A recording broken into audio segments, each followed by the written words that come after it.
Warning, incoming game over. Warning, incoming game over. Hello and welcome back to Game Over Montreal. Today we have a special video. We are going to be making a quick trade deadline video for Game Over Montreal specifically. We also have a video of on the Game Over Network channel of the deadline at large in the NHL, where I briefly spoke about the Montreal trade deadline, but depending on when you see this one, it might be out, it might not be. But I am Jordan Hachey. We have Andrew Berkshire here I'm with Andrew us as Berkshire. well. Yeah. And let's break down what we think Montreal is going to be doing at the trade deadline. I think this is the first real year where you're saying Montreal seems comfortable to be in a playoff spot. Obviously, they still have to be playing well down the stretch, but it seems comfortable. Last year, they were out of a playoff spot at this point. This year, they're 7 points above the playoff line. So it is looking good this year. And with that, obviously, can come some lofty expectations.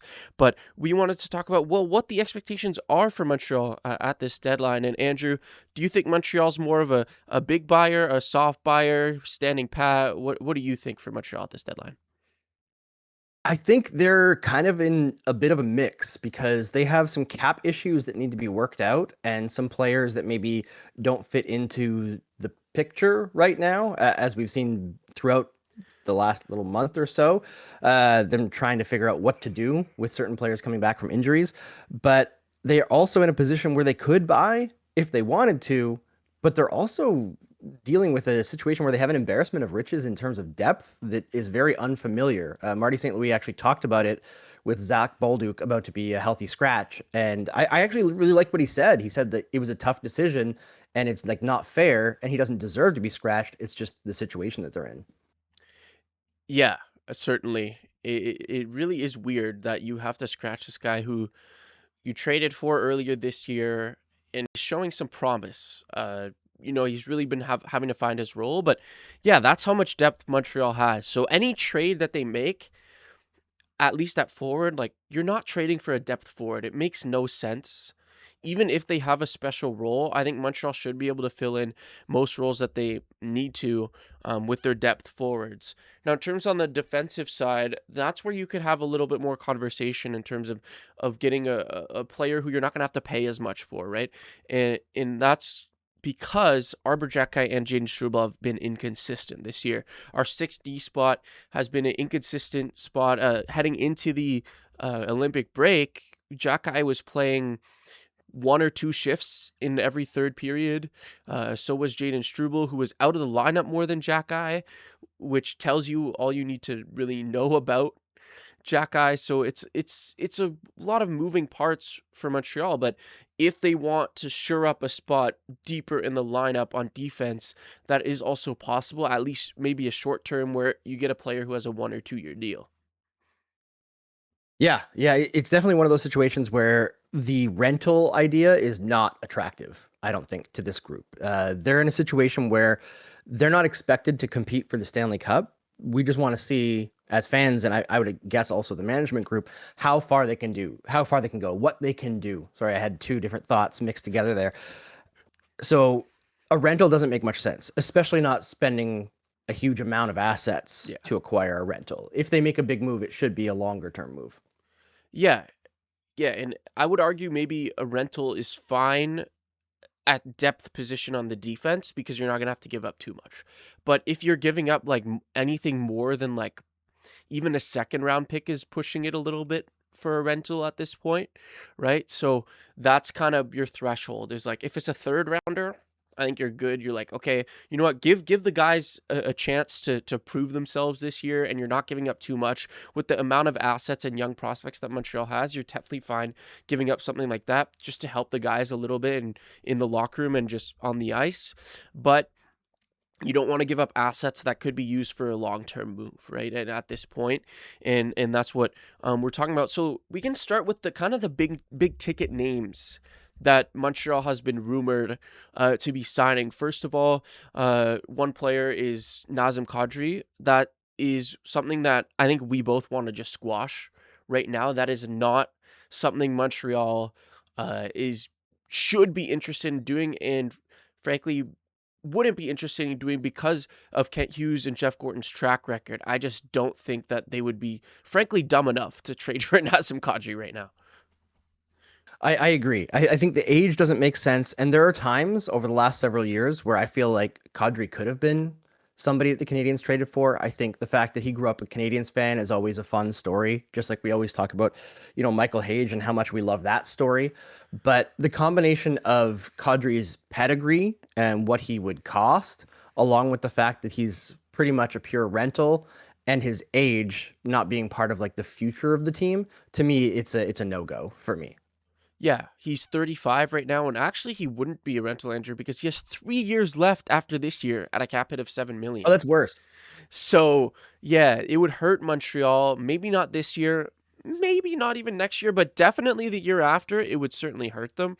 So that's something we need to quash. I'm actually even writing a little article we're going to put up on the Game Over Network website talking about why trading for Kadri would be a really bad idea. And moving on, because that's really all we need to say. He just doesn't fit the timeline in Montreal, plain and simple.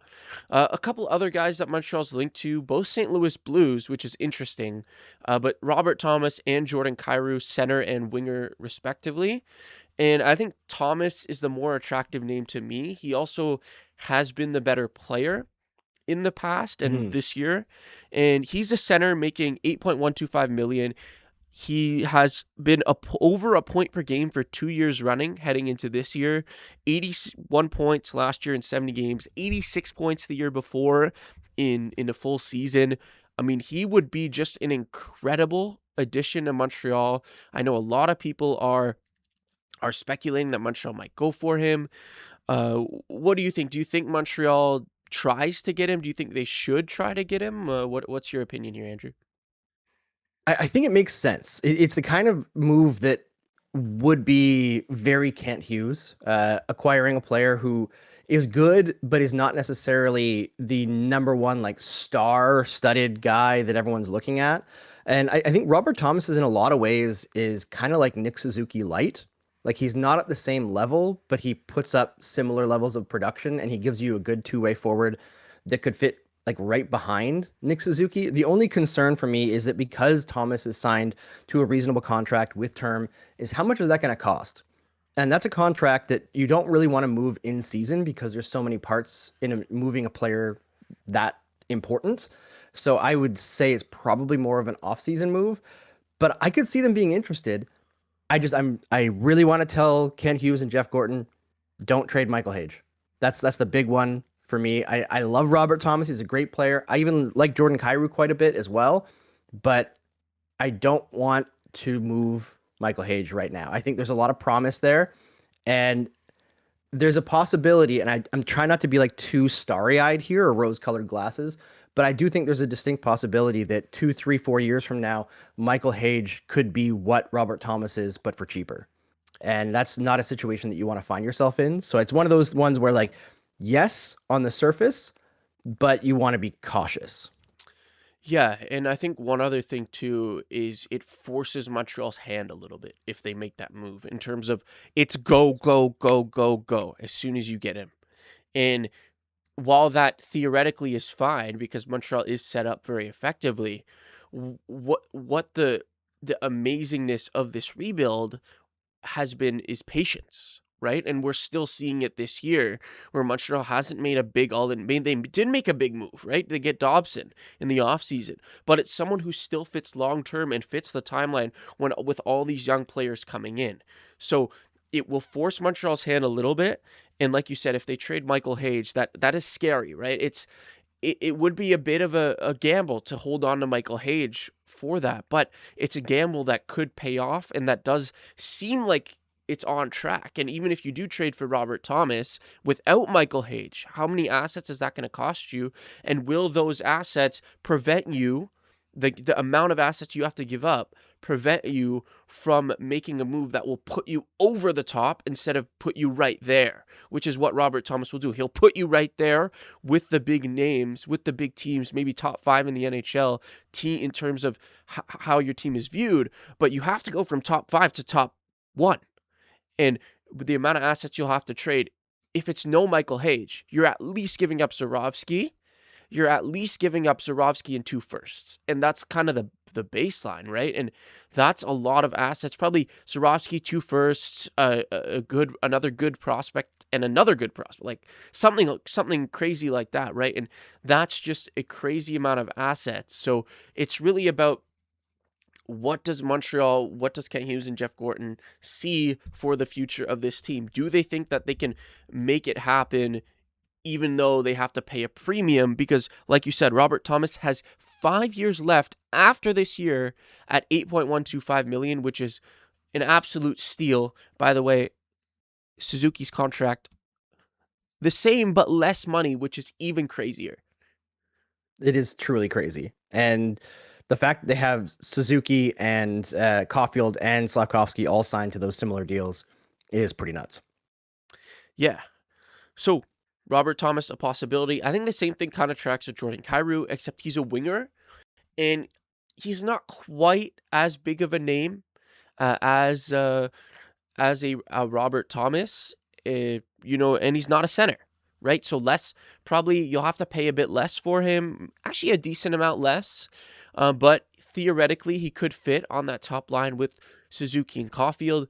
I just think, in my opinion, with the down year that he is having, I don't know if you're looking at his stats right now, but with the down year that he's having this year, I would rather just give Doc the runway than give up premium assets to trade for him. Yeah. I think that's kind of the boring but realistic answer for the Canadiens right now, is that they have a fair amount of players that they believe in, that they want to give chances to elevate, and this is a perfect year to give them that chance. Like, they're not in a situation where they need to win a Stanley Cup. They're not really going into this year. They didn't need to make the playoffs for the rebuild to be considered still going in the proper direction. The fact that they're this good is still a surprise, I think. And the fact that they're pretty solidly in the playoffs and don't look like they're going to fall out of it, they can just go and let these guys flex and see what they've got. I think the only thing that would really make it look real bad is if they didn't trade for a center and then Doc got hurt right after the deadline, because Doc has had so many problems, so hopefully, knock on wood, he stays healthy and gets a chance to show what he can do. Yeah, and I think that's also the right play there. You need to save as many assets as you can until your big window, and then once your championship window opens, frankly, it doesn't matter how many assets you give up if you win a cup, right? And that's just at the end of the day. Obviously, Montreal wants to stay competitive for a long time, and they're set up for that as well. So that's pretty big, pretty important. But if you think about it, if every team rotated evenly for winning Stanley Cups, I still wouldn't have been alive for a Montreal Stanley Cup, theoretically, if they won right before I was born. So think about that, right? They wouldn't have won one in the 2000s yet if they won one in the late 90s. If everyone was averaging out, and frankly, they haven't won one in the 2000s, but that's besides the point. And then let's go back to the defense, right? The few big names on forward that Montreal's speculating to get. They're very, very likely not getting a depth forward. It just doesn't really make sense. Yeah. But on defense, we talked about it a little bit. I think I'm maybe a little bit more open to getting a depth defender than you seem to be, but I think it still makes sense. And there's a few names that I wanted to go over who I thought are possibilities for Montreal to go get as players that can play third pair lefty on the bottom line, or can play right D and play as a one of 3 right Ds, where them and Carrier will play kind of 2-3 pair, and then Montreal can roll all 3 pairs, because they haven't been able to do that this year. No, they really haven't. And that's going to be something they're probably going to be looking at. I think most people probably want them to continue trying out with Hachey and see where that goes. And hopefully he can earn it. We talked about it before we went to the Olympic break. The ball's in his court. He's been given a lot of opportunities. I know people think that the coaching staff hates him. I honestly think that's just nonsense. He's the 6th best defenseman on the team, and he's treated like the 6th best defenseman on the team. They've tried to keep Struble relatively fresh while the Olympic condensed schedule, makes things difficult. So you want to be able to have as many fresh players on your roster as you possibly can. But overall, I think they've handled it relatively well. But Xhekaj needs to find a way to make himself part of the lineup permanently, and he hasn't been able to do that. So I would understand if they decide to upgrade on defense. It's probably going to be tough for them to make that move, just because at a certain point, like they've got pretty good depth on D. Like with Dobson and Matheson, Lane Hudson, Caden Gooley, and Alex Carrier, like there's not very many teams who can boast a top 5 that has that much talent. Yeah, that's great news, right? And that's maybe a kind of making sure your 60 is shirt up is more of a contending mindset, right? Yeah. Because uh yeah, so that's why I think we talked about it. If Montreal gives up like more than a second or even a second round pick, it's probably a little too much, but something to think about. Here are a few names that I pulled out. So Luke Schenn is on the Winnipeg Jets. He's an old veteran. He plays a minute and a half of penalty kill time on ice every game. He's making less than $3 million just for this year, and something that Montreal's needed from their 6D is someone that can kill penalties somewhat effectively. Neither Xhekaj nor Struble have been able to do that.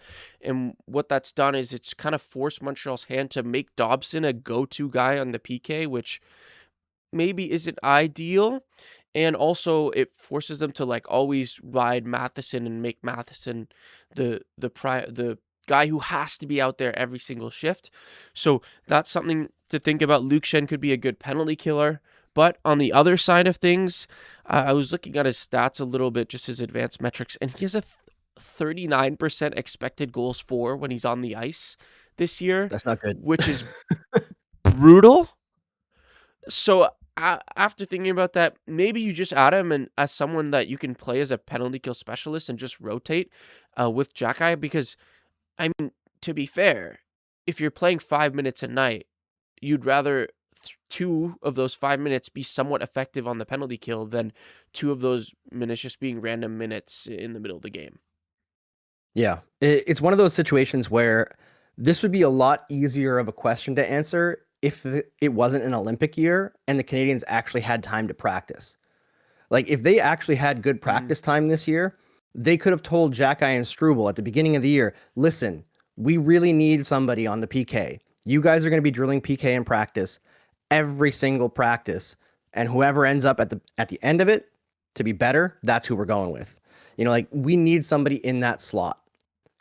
Fight for that slot. And that's an area where I would expect the Xhekaj, if he were meeting what he needs to do to become like unassailable as part of the lineup, he would be a good PKer. He's got to develop that a little bit because he's got to bring more than just even strength. He's not getting offensive opportunities. We know he can shoot the puck, but he's never going to get more offensive opportunities than Hudson, Matheson, Dobson, even Gooley, even Carrier is a better puck handler, so he's just lower on the depth chart. He's got to find a way to impact the lineup that isn't what he's already done, and PK is the way to go. Yeah, and maybe if you get a rental, that's something he could work on in the offseason heading into next year. And then Montreal has players in the AHL that can theoretically usurp him if he doesn't match that expectation next year, right? And that's why like a Luke Schenn would probably cost you like a 4th round pick. Like that's totally fine, right? But yeah, someone who's gonna probably get shelled for you at 5-on-5. So maybe kind of the lowest option that I brought up. The next one, right defenseman as well, Connor Murphy on Chicago. He's 32 years old, also 1 year left on his deal. 4.4 mil is his contract. I don't know unless Chicago retains him, but he's 32 years old and he doesn't fit the Chicago timeline. He plays the most penalty kill time on ice out of players that I've taken a look at, almost at 3 minutes a game. Penalty kill time on ice. So he's someone who would be a real specialist on the PK. I didn't have time to check if Chicago's penalty kill is really good, but I'm assuming it isn't. But he is still someone that is very experienced on the penalty kill. He's a veteran and someone that I think Montreal shouldn't get too shelled at if he plays as well more at 5-on-5. So he could be another option on the back end. Yeah, he definitely could, and it's probably an option that doesn't cost a lot of assets either. I was going to say money, but the days of the NHL being able to just pay money for players have long gone. But yeah, I think those kinds of moves could make sense. I could see the Canadiens acquiring like a depth defenseman who doesn't even seem like someone who would take Xhekaj or Struble out of the lineup, but their skill is just penalty killing. And they might not even be used right away. They might be like rotated in once in a while and just see how they fit into the system, because you can afford to make, especially the Canadiens right now with their embarrassment of riches in like prospects and picks over the next several years, they can spend some of the lower value assets that they have just to acquire depth. They might not even need the depth, but they can do it. Yeah, they definitely, and that's a luxury that not too many teams have, where they just have so many assets that it's totally fine. Like a lot of times, it doesn't make sense to be shelling out, later round picks, even just when you're not ready. But with Montreal, I think it is okay at this point. Another option that I looked at was Justin Faulk and Brendan Dillon on St. Louis and New Jersey. And both these guys have 2 years left on their deals. Dillon plays over 2 minutes of penalty kill time a game. Faulk's about at a minute and a half. They're both veteran defenders. Both have 2 years left on their deal, though, instead of 1 year, as opposed to the other two guys. Faulk also theoretically has a bit more of an offensive spark. I know he was a little bit more seen as an offensive guy when he was younger. And then Brendan Dillon is kind of your typical defensive defenseman for New Jersey, and he's 35 at this point, so if New Jersey were to move on from him, it could make sense.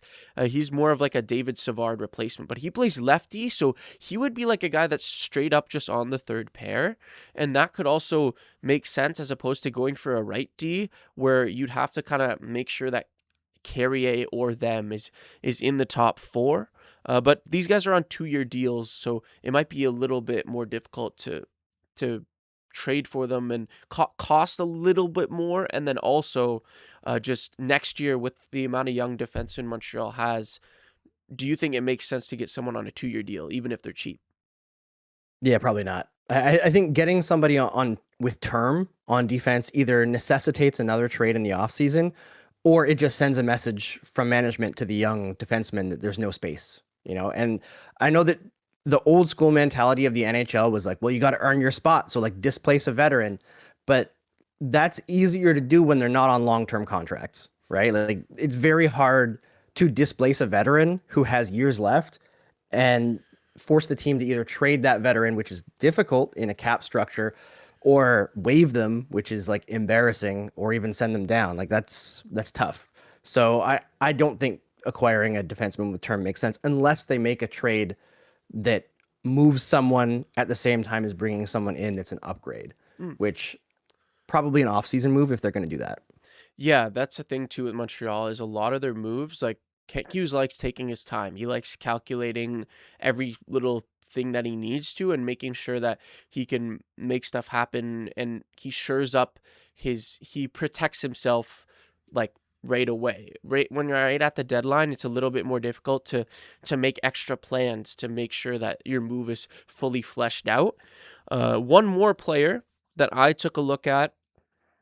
This is probably the best player that we're going to talk about, but Zach Whitecloud on the Calgary Flames seems like he's likely to be moved. He's a right defenseman with 3 years left, 2.75 mil on the contract. He's 29 years old, so he would fit on Montreal for that whole contract. He is I would say, above average third pairing defenseman on the right side, which is kind of like something that Montreal could use. He plays a little bit under 2 minutes of penalty kill time a game. He seems pretty versatile. He's playing a lot of minutes in Calgary. Obviously, they're trying to showcase him, but he's someone who would take up a roster spot for multiple years and could, like you said, take away some time from these younger guys. But what if Montreal just trades for a player in his prime who can still continue to play for a couple of years and who's on a cost control deal as well? Do you think that one makes a little bit more sense than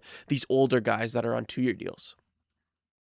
I do, and I actually like Zach Whitecloud quite a bit. I think he's a pretty good player and a bit more versatile than just a penalty killer.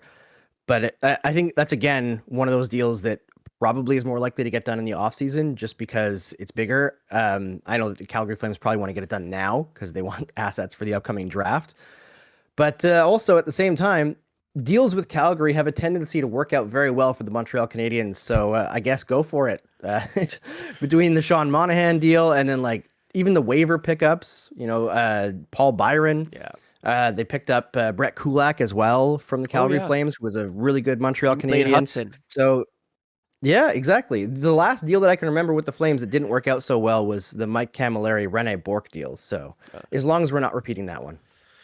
Do you think they would give us a first to take on Zach Whitecloud? No, not this time. Oh, It went for Sean Monahan. Dang. So yeah, he could make sense, but another thing to consider is his price is probably going to be pretty high. Just Yes. because of the term. He's on honestly a lower contract. He's probably worth about maybe $1 million more than he's making, and that's without considering the salary cap inflation that's coming the next 2 years with how high the cap's going. And so he's probably going to be worth at least, like, if Kiefer Sherwood can get 2 seconds, he's probably as much of an impact as a Kiefer Sherwood, though he's a defenseman, not a forward. And he's on a really good contract that's longer term. So he'll probably be at least worth a second and a third, if not more than that, especially with teams buying at the deadline, looking for these contending teams might be a little bit more desperate to get a good right-handed D. Cough, Dallas. Yeah. So yeah, it could make sense, but if Montreal has to pay a premium, probably not something they want to do. So I think the most realistic move out of all of these, I would probably say Connor Murphy, who Montreal wouldn't need to give up too much, but seems like a very good, very solid penalty kill specialist who could just come in the lineup when we need to. It would allow him to rotate with Xhekaj down the stretch. If Montreal needs to throw in Xhekaj, that's totally fine. And then also this could be assuming Montreal trades Struble, which also seems likely. As we wrap this up, we'll talk about a few players Montreal might trade at this deadline, and that might be Jaden Struble. It might be. Yeah, because he's a seventh D right now, doesn't have too much kind of spot in the lineup. And even though Xhekaj is struggling, he still hasn't been able to come in, because when he has come in, he's been quite inconsistent as well. He has some good games, and when he looks good, he does look like a very solid NHL defenseman, but he's a 6th D that is worse than Montreal's current 6th D. So he could move especially like if he goes to management and says, hey, I would like another opportunity to go somewhere. I'm sure Kent Hughes would grant him that. And then also Patrick Laine, who is making that's the an big one. expensive contract. We talked about it a little bit before the show, but he only moves if someone's interested in him, right? They've already come out and said they're not adding any assets to him. So do you think, there's been a lot of rumors about LA, do you think he might go there? I think the Artemi Panarin trade makes that less likely. I think that oddly, the most likely situation for Laine, and this kind of sounds crazy, and I don't know if it's even probable, because Laine's stock it's not high. I don't think the Canadiens are looking for, like adding a big asset for Patrick Laine just because of his salary, right? It's tough. So I looked and filtered through teams that need help in things that Laine specifically can provide. So like a bit of power play production, and have the cap space to absorb his, I think it's $8.2 million a year contract. And the one that sticks out to me is the best team in the league this year has the worst power play in the league at just 10.4%. The Colorado Avalanche could use somebody who puts pucks in the net on the power play. They actually have cap space, which I did not realize. That's some pretty effective maneuvering from the Avalanche Because they just management. traded Girard. Right. So they have space, but for them, is Laine the optimal situation to address that need? And it's probably not, right? Like, he's such a limited player. They are a team that has the depth that could insulate a Patrick Laine. So maybe, but I don't know. I feel like Line, if he moves, is going to be like one of the last moves of the day once other pieces have gone and somebody is desperately trying to find a solution that hasn't presented itself. Yeah, I think Colorado definitely makes sense. If they gave up so many assets at last trade deadline to where, maybe if they don't want to give up like the remainder of their future assets, they could just give up like a fourth or whatever for Line or a third for Line. I Yeah. do think Montreal would, like, even if they don't get a good offer, I think Montreal would do the right thing by the player and just let him go. Even though they might have to retain, and well, even though they'll likely be retaining, and that's something that Montreal is okay with doing. And I know a lot of teams don't like retaining, even if it's for half a year or a third of a year. But it's good to know that Montreal would probably do the right thing and do that. Otherwise, Laine just kind of has to move. If he doesn't, it's Montreal has like 3 extra forwards, which is interesting. Really, Montreal And has the so cap many situation depth. is the big thing, Yeah. right? It's not even the extra bodies. It's they have to find a way to get under the cap. Oh, is he on IR right now? Yeah, I believe he's on Oh. IR, but I believe he's technically on long-term injured reserve, and I don't think his salary is Oh. counting against the cap, but it will when he comes back. I could be wrong about that, Yeah. but I know that Montreal's like actual salary paid out this year is like 96.5 million, even though their projected cap hit is like under 85. Mm. Yeah. So then probably he's at least doesn't count towards the cap right this second.